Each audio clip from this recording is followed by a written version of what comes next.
Okay, ചാപ്റ്ററിൻ്റെ പേര് agricultural sector and innovative trends അല്ലേ? എന്ന് പറഞ്ഞാൽ എന്താ? What is mean by agricultural sector? So പറയാണ്, I am proud to be a farmer while still been a student. എന്താണ്, ഒരു കുട്ടിയായിരിക്കും, ഒരു വിദ്യാർത്ഥി ആയിരിക്കുമ്പോൾ തന്നെ ഒരു കർഷകനാകാൻ കഴിഞ്ഞതിൽ ഞാൻ അഭിമാനിക്കുന്നു എന്ന് പറയുന്നുണ്ട്. അതായത് the class conducted by the department of agriculture in the school inspired me to start farming. അവിടെ ഒരു പിക്ചർ അല്ലേ, ചിങ്ങം 1 കർഷക ദിനത്തിൽ കുട്ടികളുടെ ഒരു ആദരവ്, കുട്ടികളെ ആദരിക്കുന്ന ഒരു അല്ലേ ചടങ്ങാണ്. അതിൽ ആ കുട്ടി എന്താണ് ഇപ്പോഴേ ഒരു കൃഷിയൊക്കെ ചെയ്ത് ഒരു വലിയ ഒരു കർഷകനെ പോലെ ആയെന്ന് പറയുന്നത്. ഓക്കെ, അപ്പോൾ ആ കുട്ടി പറയുന്നത് എന്താണ്? The class connected with the department of agriculture in the school inspired me to start farming. നമ്മുടെ സ്കൂളിൽ കൃഷി വകുപ്പ് നടത്തിയ ക്ലാസ് ആണ് എന്നെ കൃഷി ചെയ്യാൻ പ്രേരിപ്പിച്ചത് എന്ന് പറയുന്നു അല്ലേ? Okay, there are fruits and vegetables on my farm. അപ്പോൾ ഈ കുട്ടി സോ ആ കുട്ടി പറയുന്നതാണ്, there are fruits and vegetables on my farm after coming from school. എൻ്റെ ഫാമിൽ, എൻ്റെ കൃഷിയിടത്തിൽ ഫ്രൂട്ട്സ് ഉണ്ട്, വെജിറ്റബിൾസ് ഉണ്ട്. ആൻഡ് സ്കൂളിൽ നിന്ന് വന്നു കഴിഞ്ഞാൽ ഞാൻ എന്ത് ചെയ്യും? I have my tea. ഞാൻ ചായയൊക്കെ കുടിച്ചിട്ട് നേരെ എന്ത് ചെയ്യും? ഫാമിലോട്ട് പോവും. അവിടെയോ my younger sister and I water the entire farm together. എൻ്റെ സിസ്റ്ററും ഞാനും കൂടെ ആ ചെടി കൾട്ടിവേറ്റ് ചെയ്ത് മൊത്തം ഞങ്ങൾ എന്ത് ചെയ്യും? അങ്ങോട്ട് നനയ്ക്കും. Then the cultivation is entirely organic. ഈ കൾട്ടിവേഷൻ എന്ന് പറയുന്നത് എന്താണ്? ജൈവ രീതിയിലാണ് എല്ലാം ഉള്ളത്. I prepare all the necessary vermicompost myself. I effectively utilize the free time I get during my student life. Farming gives me happiness, satisfaction and also income. I understand the importance and necessity of agriculture. ഈ കുട്ടി പറയുന്നത് എന്താ വെച്ചാൽ, ആ കുട്ടി മുഴുവനായിട്ടും ജൈവ രീതിയിലാണ് കൃഷി ചെയ്യുന്നത്. അതെങ്ങനെയാണ്? അതിലേക്ക് ആവശ്യമായിട്ടുള്ള എല്ലാ സാധനം, ഇപ്പോൾ മണ്ണിര, കമ്പോസ്റ്റ്, അതുപോലെ അത്തരം വളങ്ങളുണ്ടല്ലോ, അത് അവൻ തന്നെ തയ്യാറെടുക്കുന്നത്. അപ്പോൾ നമ്മുടെ വീട്ടിലെ വേസ്റ്റുകളൊക്കെ നമ്മളിങ്ങനെ എന്താ പറയുക ഇട്ടിട്ട് അത് അല്ലേ ഒരു കമ്പോസ്റ്റ് ആവുന്നൊരു രീതിയുണ്ട്. നമ്മൾ വീട്ടിലെ വേസ്റ്റ് ഇട്ടിട്ടത് കുറച്ച് കഴിയുമ്പം അതൊരു വളമായിട്ട് മാറും, ഫെർട്ടിലൈസറായിട്ട് മാറും. സോ അതുപോലെയൊക്കെ ചെയ്തിട്ട് അത് തന്നെയാണ് അവന് വളമായിട്ട് യൂസ് ചെയ്യുന്നത്. അല്ലാതെ വേറെ രീതിയിലും അവന് കെമിക്കൽസ് ഒന്നും യൂസ് ചെയ്യുന്നില്ല. അപ്പോൾ അവൻ പറയുകയാണ്, എൻ്റെ വിദ്യാർത്ഥി ജീവിതത്തിൽ എനിക്ക് ലഭിക്കുന്ന ഒഴിവ് സമയം അവന് വളരെ നല്ല രീതിയിൽ എന്ത് ചെയ്തു? യൂട്ടിലൈസ് ചെയ്യുന്നുണ്ട്. അതുകൊണ്ട് തന്നെ കൃഷി, ഈ അഗ്രികൾച്ചർ എന്ന് പറയുന്നത് അവനക്ക് സന്തോഷവും സാറ്റിസ്ഫാക്ഷൻ, സംതൃപ്തിയും അതുപോലെ ഇൻകം, വരുമാനവും നൽകുന്നു. കൃഷിയുടെ പ്രാധാന്യവും ആവശ്യകതയും അവൻ എന്ത് ചെയ്യുന്നുണ്ട്? മനസ്സിലാക്കുന്നു എന്നൊരു ഒരു ഇതാണ് അവിടെ കൊടുത്തിട്ടുള്ളത് കേട്ടോ. So the above is reply speech given by Nevin. Nevin എന്ന് പറയുന്ന കുട്ടിയുടെ സ്പീച്ചാണത്. ദ വിന്നർ ഓഫ് ദി കുട്ടി കർഷകൻ award of the department of agriculture. കുട്ടി കർഷകൻ എന്ന അവാർഡാണ് നമ്മുടെ നെവിന് കിട്ടിയത്. സോ നെവിന് കിട്ടാൻ കാരണം മനസ്സിലായല്ലോ അല്ലേ? അവന് കൃഷി ചെയ്ത് നല്ല രീതിയിൽ അത് കൊണ്ടുപോയിട്ടാണ് അവനക്കത് കിട്ടിയത്. After receiving the schools honour on Chingam 1 the farmers day, do you also do cultivation like Naveen? Can you write about the importance of agriculture? So next നോക്കാം. Agricultural sector is one of the oldest and most important sectors of the economy. നമ്മുടെ എക്കോണമിയിൽ, അതായത് നമ്മുടെ ഈ ഒരു സമ്പദ് വ്യവസ്ഥയിൽ ഏറ്റവും പഴക്കമേറിയത്, ഇത് പണ്ട് മുതലേയുള്ള ഒരു, നമുക്കറിയാം ഈ ഒരു ഫ്യൂഡലിസം അല്ലെങ്കിൽ ആ ഒരു കാലഘട്ടം തന്നെ ഉള്ളൊരു സംഭവമാണ് അഗ്രികൾച്ചറൽ സെക്ടർ എന്ന് പറയുന്നത് അല്ലേ? യെസ്.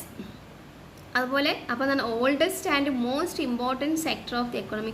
നമ്മുടെ ഇന്നത്തെ സമ്പദ് വ്യവസ്ഥയിലും ഇമ്പോർട്ടൻ്റ് ആണ് അഗ്രികൾച്ചർ സെക്ടർ. ഇത് ഒരിക്കലും അവസാനിക്കില്ല. കാരണം നമുക്ക് ഫുഡ് എന്നും ആവശ്യമാണ് അല്ലേ? ഫുഡ് ആയിക്കോട്ടെ, ഫ്രൂട്ട്സ് ആയിക്കോട്ടെ, വെജിറ്റബിൾസ് ആയിക്കോട്ടെ, അത്തരം നമുക്ക് ആവശ്യകത കൂടുതലാണ്. സോ ഇതൊരിക്കലും അത് സ്റ്റോപ്പായി പോകില്ല. അത് വളരെ ഇമ്പോർട്ടൻറ്റും ആണ്. സോ പണ്ട് മുതലേ ഉള്ള ഒരു എന്താണ് ഇമ്പോർട്ടൻറ്റ് സെക്ടറാണ് ഈ അഗ്രികൾച്ചറൽ സെക്ടർ, കാർഷിക മേഖല എന്ന് പറയുന്നത്. It is also the largest unorganised sector in India. ഇന്ത്യയിൽ ഏറ്റവും വലിയ അസംഘടിത മേഖല കൂടിയാണ് നമ്മുടെ ഈ അഗ്രികൾച്ചർ സെക്ടർ എന്ന് പറയുന്നത്. Agriculture provide food for the people and fodder for livestock. ഈ അഗ്രികൾച്ചർ എന്താ ചെയ്യുന്നത്? ജനങ്ങൾക്ക് ഭക്ഷണവും അതുപോലെ fodder for livestock means കന്നുകാലികൾക്ക് കാലിത്തീറ്റയും എന്ത് ചെയ്യുന്നുണ്ട്? നൽകുന്നത് കൃഷിയാണ് അല്ലേ? യെസ്, നമുക്ക് ഫുഡും അതുപോലെ കന്നുകാലികൾക്ക് എന്ത് ചെയ്യുന്നുണ്ട്? തീറ്റയും നൽകുന്നത് ഈ കൃഷിയാണ്. The agriculture sector plays a major role in providing employment and ensuring food security in the country. നമ്മുടെ രാജ്യത്ത് അല്ലേ എംപ്ലോയ്മെൻറ്റ്, തൊഴിൽ നൽകുന്നതിനും ഭക്ഷ്യസുരക്ഷ അല്ലേ ഫുഡ് സെക്യൂരിറ്റി ഉറപ്പാക്കുന്നതും കാർഷിക മേഖലയിൽ ഒരു പ്രധാന പങ്ക് എന്ത് ചെയ്യുന്നുണ്ട്? വഹിക്കുന്നുണ്ട് അല്ലേ? കാർഷിക മേഖലയിൽ ഒരുപാട് ആളുകൾക്ക് ജോലി കൊടുക്കുന്നുണ്ട്. അതുപോലെ നമ്മുടെ എന്താണ് ഭക്ഷ്യസുരക്ഷ ഉറപ്പാക്കുന്നതിലും അഗ്രികൾച്ചർ സെക്ടറിന് ഇമ്പോർട്ടൻ്റ് ആയിട്ടുള്ള റോൾ ഉണ്ടെന്നാണ് പറയുന്നത്. It helps the growth of industries by providing raw materials. Agricultural products are also of great importance in our daily life. എന്നുവെച്ചാൽ ഈ ഒരു എന്താ പറയുക റോ മെറ്റീരിയൽസ്, ഇപ്പോൾ ഫോർ എക്സാമ്പിൾ ഷുഗർ കെയിൻ ഉണ്ടാക്കുകയാണെങ്കിൽ ഷുഗർ കെയിൻ ഒരു ഫാക്ടറിയിൽ ഷുഗർ കെയിൻ ഉണ്ടാക്കുകയാണ്, പഞ്ചസാര ഉണ്ടാക്കുന്ന ഒരു ഫാക്ടറിയാണ്. സോ ആ പഞ്ചസാര ഉണ്ടാക്കുന്ന ഫാക്ടറിക്ക് നമ്മൾ കരിമ്പ് അല്ലേ ഷുഗർ കെയിൻ നമ്മൾ കൃഷി ചെയ്തുണ്ടാക്കണം. എന്നിട്ട് കൊടുക്കുന്നതിനെയാണ് നമ്മൾ റോ മെറ്റീരിയൽ എന്ന് പറയുന്നത്. സോ അത് ഈ ഇൻഡസ്ട്രീസിൻ്റെ ഗ്രോത്തിന് റോ മെറ്റീരിയൽസ് അല്ലേ. അപ്പം പഞ്ചസാര ഉണ്ടാക്കുന്ന ഫാക്ടറിക്ക് ഷുഗർ കെയിൻ നമ്മൾ കൃഷി ചെയ്തുണ്ടാക്കിയാലേ അത് കൊടുക്കാൻ പറ്റുള്ളൂ, അതുണ്ടെങ്കിലേ പഞ്ചസാര ഇത് ഉണ്ടാക്കാൻ പറ്റുള്ളൂ. അതുകൊണ്ട് തന്നെ ഇൻഡസ്ട്രിയുടെ ഗ്രോത്തിന് റോ മെറ്റീരിയൽസ് കൊടുക്കുക എന്നത് വളരെ ഇമ്പോർട്ടൻ്റ് ആയിട്ടുള്ള കാര്യമാണെന്നാണ് പറയുന്നത്. Okay, agricultural product are also of great importance in our daily life അല്ലേ. എന്താണ് ഈ കാർഷിക ഉൽപ്പന്നങ്ങൾ നമ്മുടെ ലൈഫിൽ വലിയ ഒരു പ്രാധാന്യം നൽകുന്നുണ്ടെന്നാണ് പറയുന്നത്. So complete the list of agriculture resource you use every day. Categorise them into those who are cultivated in your home or locality and those that are not. So tell me, നിങ്ങൾ ദിവസം ഉപയോഗിക്കുന്ന കാർഷിക വിഭവങ്ങളുടെ പട്ടിക പൂർത്തിയാക്കുക. അതായത് first ഇതിൽ എന്താ പറയുന്നത്? നമ്മൾ വീട്ടിലോ അല്ലെങ്കിൽ പ്രാദേശികമായോ നമുക്ക് വളർത്താൻ പറ്റുന്നതാണ്. Cultivated at home or locally. Not cultivated locally means പ്രാദേശികമായി നമുക്ക് കൃഷി ചെയ്യാൻ പറ്റാത്ത ഏതൊക്കെയാണെന്നാണ് ചോദിക്കുന്നത്. You have realised that not all agricultural product where we use are cultivated in your locality അല്ലേ. നമ്മൾ ഉപയോഗിക്കുന്ന എല്ലാ കാർഷിക ഉൽപ്പന്നങ്ങളും നമ്മുടെ പ്രദേശത്ത് കൃഷി ചെയ്യുന്നില്ലെന്ന് നമുക്ക് മനസ്സിലാക്കിയിട്ടുണ്ട് അല്ലേ, മനസ്സിലാക്കിയിട്ടുണ്ട്. Not all the crops or cropping system are used for agriculture in all parts of India. ഇന്ത്യയുടെ എല്ലാ ഭാഗങ്ങളിലും എല്ലാ വിളകളും എല്ലാ രീതികളിലും കൃഷി ചെയ്യാൻ ഉപയോഗിക്കുന്നില്ല. What could be the reason for this? There are reasons for choosing different crops and cropping system depending on time and place. അതായത് നമ്മുടെ സമയത്തിനും സ്ഥലത്തിനും അനുസരിച്ചാണ് വ്യത്യസ്തമായിട്ടുള്ള ക്രോപ്സ് വിളകളും വിളരീതികളും ക്രോപ്പിംഗ് സിസ്റ്റം എന്ന് പറഞ്ഞാൽ വിളരീതികളും തിരഞ്ഞെടുക്കുന്നതിന് ഒരുപാട് കാരണങ്ങളുണ്ട്. Okay, so factors influencing cropping system, നമ്മുടെ വിള സമ്പ്രദായത്തെ സ്വാധീനിക്കുന്ന ഘടകങ്ങൾ. So factors influencing cropping system, വിള സമ്പ്രദായത്തെ സ്വാധീനിക്കുന്ന ഘടകങ്ങൾ, അതിൻ്റെ സബ് ഫാക്ടേഴ്സും ഉണ്ട്, ഘടകങ്ങളും ഉണ്ട് നമുക്ക് പഠിക്കാൻ. സോ നാച്ചുറൽ ഫാക്ടേഴ്സ്, അതായത് നമ്മുടെ സ്വാഭാവികമായിട്ടും നാച്ചുറലിലുള്ള ഘടകങ്ങൾ ഏതൊക്കെയാണെന്ന് നോക്കാം.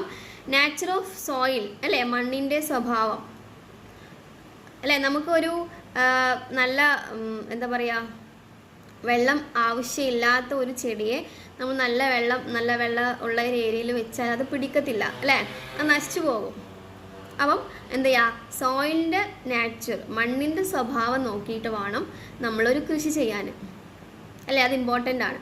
അതുപോലെ ടോപ്പോഗ്രഫി, ഭൂപ്രകൃതി അല്ലേ. അപ്പോൾ നമ്മുടെ ടീ ഗാർഡനൊക്കെ നമുക്കൊരു ഹില്ലി ഏരിയാസ് അല്ലെങ്കിൽ മൗണ്ടൻ ഏരിയസിലൊക്കെ നമ്മൾ കൾട്ടിവേറ്റ് ചെയ്യുന്നത്. അതുപോലെ ഒരു പാഡി ഫീൽഡ് നമുക്കൊരു കുന്നിൻ്റെ മുകളിൽ പോയിട്ട് ചെയ്യുന്നത് കുറച്ച് ബുദ്ധിമുട്ടായിരിക്കും അല്ലേ. നമുക്ക് നല്ലൊരു പരന്ന സ്ഥലത്താണ് നമ്മുടെ നെൽകൃഷികളും വീറ്റൊക്കെ നമുക്ക് ചെയ്യാൻ നല്ലതായിട്ട് തോന്നാം. സോ ടോപ്പോഗ്രഫി, അതായത് ഇതിൻ്റെ ഭൂപ്രകൃതി, ഓക്കെ, ആ ഭൂമിയുടെ പ്രകൃതി അതൊരു നാച്ചുറൽ ഫാക്ടറാണ്. So nature of soil, topography, climate അല്ലേ, കാലാവസ്ഥ വളരെ ഇമ്പോർട്ടൻ്റ് ആണ് അല്ലേ. നമ്മൾ നല്ല വെയിലത്ത് കൊണ്ടുപോയിട്ട് നല്ല ചൂടുള്ള സമയത്ത് നല്ല ഒരു വെള്ളം ആവശ്യമായിട്ടുള്ളൊരു ചെടിയെ അല്ലെങ്കിൽ അതിൻ്റെ അത് നമ്മൾ അപ്പം കൊണ്ടുപോയി വെച്ചാൽ അത് പിടിക്കത്തില്ല അല്ലേ. അപ്പം ക്ലൈമറ്റ് നല്ല ചൂടും തണുപ്പും ഒക്കെ നമ്മുടെ കൾട്ടിവേഷനെ ബാധിക്കുന്ന ഒരു ഫാക്ടറാണ്, നാച്ചുറൽ ഫാക്ടറാണ്. അവൈലബിലിറ്റി ഓഫ് വാട്ടർ, വെള്ളത്തിൻ്റെ അവൈലബിലിറ്റി അല്ലേ, ജലത്തിൻ്റെ ലഭ്യത. നമുക്ക് വെള്ളം കിട്ടണം. വെള്ളം കിട്ടാത്ത മൊട്ടക്കുന്നിൻ്റെ മുകളിൽ പോയിട്ട് നമ്മൾ കൃഷി ചെയ്തിട്ട് കാര്യമില്ല, അവിടേക്ക് വെള്ളം എത്തിക്കാനുള്ള ഒരു സാഹചര്യം ഉണ്ടായിരിക്കണം. So natural factors, nature of soil, topography, climate, availability of water. Then economic factors, സാമ്പത്തിക ഘടകങ്ങൾ. അങ്ങനെ വെച്ചാൽ എന്താ, പ്രൈസ് ഓഫ് അഗ്രികൾച്ചറൽ പ്രൊഡക്റ്റ്, കാർഷിക ഉൽപ്പന്നങ്ങളുടെ വില. അപ്പം നമ്മളെ ഏരിയയിലൊക്കെ അല്ലേ കോക്കനട്ടിനാണെങ്കിലും അരിക്കനട്ടിനാണെങ്കിലും ഒക്കെ നല്ല റേറ്റ് ഉണ്ട്. സോ അപ്പം ആ ഏരിയയിൽ അത് കൂടുതൽ കൃഷി ചെയ്യും അല്ലേ. നമ്മൾ കൂടുതൽ വിലയുള്ള സ്ഥലത്തൊക്കെ നമ്മൾ അത് കൂടുതൽ കൃഷി ചെയ്യാം.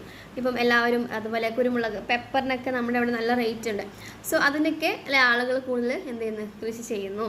Price of agricultural product. അതുപോലെ ഫാമേഴ്സ് ഇൻകം, കർഷകരുടെ വരുമാനം. Area of agricultural land held, അതായത് കൈവശപ്പെടുത്തിയ കൃഷി ഭൂമിയുടെ എന്താണ് വിസ്തൃതി. അപ്പം ഇതൊക്കെ എന്താണ്, സാമ്പത്തികമായിട്ടുള്ള ഫാക്ടേഴ്സാണ്. മെയിനായിട്ടും price of agricultural product. Okay. Then infrastructure, അടിസ്ഥാന സൗകര്യങ്ങൾ.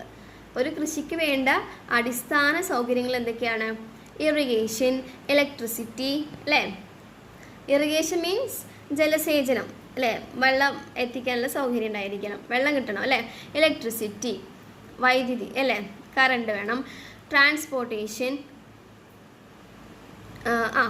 അത് ട്രാൻസ്പോർട്ട് ചെയ്ത് കൊണ്ടുപോകാനുള്ള വാഹന സൗകര്യങ്ങൾ. മാർക്കറ്റിംഗ് ഫെസിലിറ്റി, ഇപ്പോൾ നമ്മളൊരു നെൽകൃഷിയാണ് തുടങ്ങുന്നതെന്നുണ്ടെങ്കിൽ അതിന് നല്ല വെള്ളം കിട്ടണം അല്ലേ.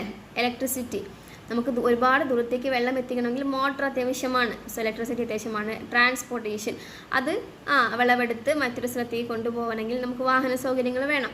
ദെൻ മാർക്കറ്റിംഗ് ഫെസിലിറ്റി, നമുക്കത് മാർക്കറ്റിൽ കൊണ്ടുപോയി വിൽക്കാനുള്ള സാഹചര്യം ഉണ്ടായിരിക്കണം. Availability of seeds, fertilisers and pesticides, വിത്തുകൾ, വളങ്ങൾ, കീടനാശികൾ എന്നിവയുടെ ലഭ്യതയും എന്തായിരിക്കണം, നമുക്ക് വേണം. Next social factors. Social factors എന്താണ്?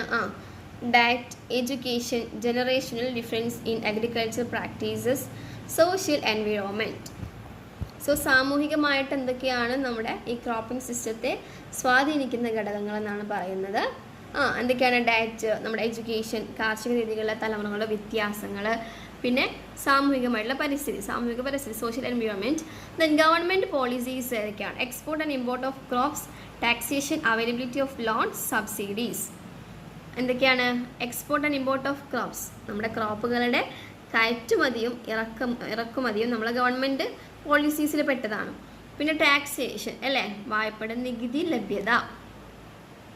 ദെൻ സബ്സിഡീസ്, അവൈലബിലിറ്റി ഓഫ് ലോൺസും സബ്സിഡീസും. ദെൻ ടെക്നോളജിക്കൽ ഫാക്ടേഴ്സ് എന്തൊക്കെയാണ്? ഹൈ ഈൽഡിങ് സീഡ് വെറൈറ്റീസ്, നല്ല അത്യുൽപാദന ശേഷിയുള്ള വിത്ത് ഇനങ്ങൾ, ഇത് നമ്മുടെ ടെക്നോളജിക്കൽ ഫാക്ടേഴ്സാണ്. നല്ല വിത്തുകൾ ഉണ്ടാക്കുക എന്നുള്ളത്. സയൻറ്റിഫിക് ഇറിഗേഷൻ, ശാസ്ത്രീയമായിട്ടുള്ള ജലസേചനം. യൂസ് ഓഫ് മോഡേൺ ടെക്നോളജി അല്ലെ, ആധുനിക സാങ്കേതിക വിദ്യ ഉപയോഗിച്ചിട്ടുള്ള നമ്മുടെ cropping system. So these are the important factors that influencing cropping system. The factors influencing cropping system are not distributed equally in all region. ഈ പറഞ്ഞ ഘടകങ്ങൾ എല്ലാ പ്രദേശങ്ങളിലും തുല്യമായിട്ട് എന്ത് ചെയ്യണമെന്നില്ല, ഡിസ്ട്രിബ്യൂട്ട് ചെയ്യണമെന്നില്ല, വിതരണം ചെയ്യണമെന്നില്ല. That is why different cropping system has chosen for cultivation in different parts of the country.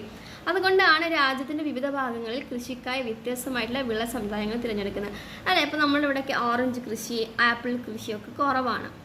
Because of these are the reasons അല്ലേ. ഇതൊക്കെ തന്നെ അഫക്റ്റ് ചെയ്യുന്ന റീസൺസാണ്. നമ്മുടെ ക്ലൈമറ്റിനനുസരിച്ചിട്ടുള്ള, നമ്മുടെ ഇന്ത്യൻ ക്ലൈമറ്റിനനുസരിച്ചിട്ടുള്ള കൃഷികളെയാണ് നമ്മളിവിടെ ചെയ്യുന്നുള്ളൂ അല്ലേ. യെസ്. നമ്മുടെ ക്ലൈമറ്റിനനുസരിച്ച് നമ്മുടെ നാട്ടിൽ ഉണ്ടാവുന്നതേ നമുക്കിവിടെ കൃഷി ചെയ്യാൻ പറ്റുന്നുള്ളൂ. നമ്മൾ കൃഷി ചെയ്യുന്നതും ഉള്ളൂ. ഓക്കെ ദെൻ നമ്മൾ ഈ ഒരു ഡയഗ്രാം നമ്മുടെ മുകളിൽ പറഞ്ഞ് നോക്കിയിട്ട് ജസ്റ്റ് അത് ഫില്ല് ചെയ്യാം. ഓക്കെ, സോഷ്യൽ ഫാക്ടേഴ്സ് എന്താണ്, ക്ലൈമറ്റ് ഒക്കെ ജസ്റ്റ് നോക്കുക കേട്ടോ. ഇനി ക്രോപ്പിംഗ് സിസ്റ്റംസ് 3 രീതിയിലുണ്ട്. The order in which crops are cultivated on a farm during a specific period is called cropping system. Important ആണ്, ശ്രദ്ധിക്കാൻ, നോട്ട് ചെയ്യുക കേട്ടോ, അണ്ടർലൈൻ ചെയ്യുക.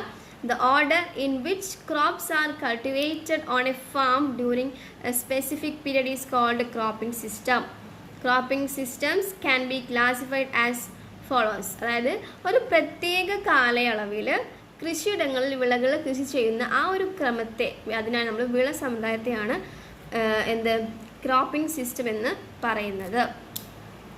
The order in which crops are cultivated on a farm during a specific period, ഒരു പ്രത്യേക കാലയളവിൽ ആ ഫാമിൽ കൾട്ടിവേറ്റ് ചെയ്യുന്ന